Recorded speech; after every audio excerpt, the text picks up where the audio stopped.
Amis et frères bien-aimés du Québec et d'ailleurs, c'est toujours une très grande joie de vous retrouver. Évangile de Jésus-Christ selon saint Luc. En ce temps-là, Jésus disait aux pharisiens, « Il y avait un homme riche, vêtu de pourpre et de lin fin, qui faisait chaque jour des festins somptueux. Devant son portail gisait un pauvre nommé Lazare, qui était couvert d'ulcères. Il aurait bien voulu se rassasier de ce qui tombait de la table du riche, mais les chiens, eux, venaient lécher ses ulcères. Or le pauvre mourut, et les anges l'emportèrent auprès d'Abraham. Le riche mourut aussi, et on l'enterra. Au séjour des morts, il était en proie à la torture. Levant les yeux, il vit Abraham de loin, et Lazare tout près de lui. Alors il cria, « Père Abraham, prends pitié de moi, et envoie Lazare tremper le bout de son doigt dans l'eau pour me rafraîchir la langue, car je souffre terriblement dans cette fournaise. » « Mon enfant, répondit Abraham, rappelle-toi, tu as reçu le bonheur pendant ta vie, et Lazare le malheur pendant la sienne. Maintenant, lui, il trouve ici la consolation, et toi, la souffrance. Et en plus de tout cela, un grand abîme a été établi entre vous et nous, pour que ceux qui voudraient passer vers vous ne le puissent pas, et que de là-bas non plus, on ne traverse pas non plus vers nous. » Le riche répliqua, « Eh bien, Père, je te prie d'envoyer Lazare dans la maison de mon Père.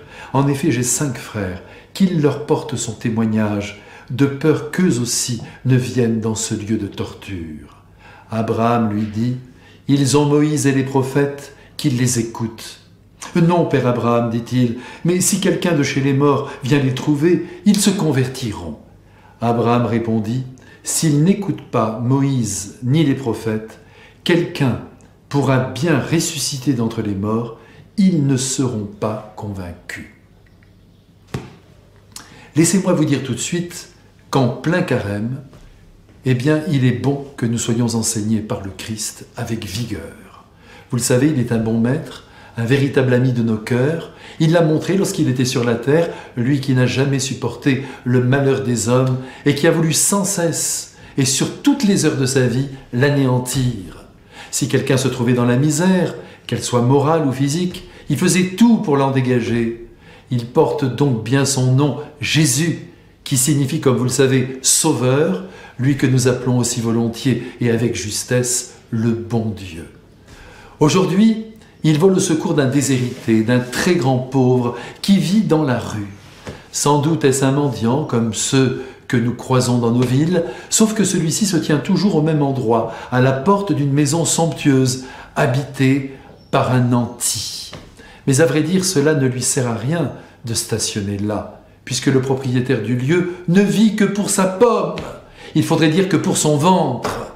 Chaque jour, il festoie, il dépense allègrement ses biens, en vêtements, en nourriture, en boissons, et il laisse crever comme un chien ce pauvre Lazare qui, du moins, c'est l'impression qu'il donne, ne demande plus rien.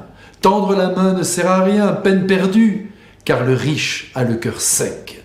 Et pourtant, il connaît bien Lazare. Nous en avons la preuve par le simple fait qu'il connaît son prénom. Mais cela ne change pas grand-chose, car il ne fait rien pour lui. Il n'y a que les chiens qui viennent côtoyer Lazare en lui léchant les plaies, une manière comme une autre d'aimer. Heureusement, vous savez, que les animaux existent. Ils viennent si souvent au secours de la solitude humaine, qui est une plaie terrifiante. Il faut donc remercier tous les chiens, tous les chats de la terre pour la mission de consolation qu'ils accomplissent sans d'ailleurs jamais juger leur maître. Bref, ce pauvre Lazare est dans un tel état qu'il ne tarde pas à mourir. Les anges se mettent alors en 4 pour aller le chercher et pour le conduire, tenons-nous bien, à la droite d'Abraham. Mais la roue tourne, ainsi va la vie, et c'est maintenant au tour du riche de plier bagages, bien sûr sans rien emporter, et de se retrouver face à Abraham. En fait, ils vont se parler de loin, car si Abraham est au ciel, au coude à coude avec Lazare, le riche est quelque part, où il est aux prises avec la souffrance dans un sauna mystérieux. Abraham lui administre alors une sacrée leçon que nous recevons aussi. Comprenons bien, attention. Dieu n'est pas un partisan de la lutte des classes. La richesse n'est pas a priori un handicap pour être uni à lui et vivre un jour en son paradis. Jésus fustige ici l'attitude désastreuse de ce riche qui, tout puissant en raison de ses biens, n'a songé qu'à lui et n'a donc pas levé les yeux un seul jour sur la misère qui l'entourait. Il s'est gavé, un point c'est tout. Et voilà que maintenant, il voudrait que ses frères, qui mènent la même vie que lui, soient prévenus par Abraham du sort qui les attend. Mais Abraham rétorque par un niet vigoureux en rappelant que dans l'Écriture sainte, tout est écrit en matière de salut.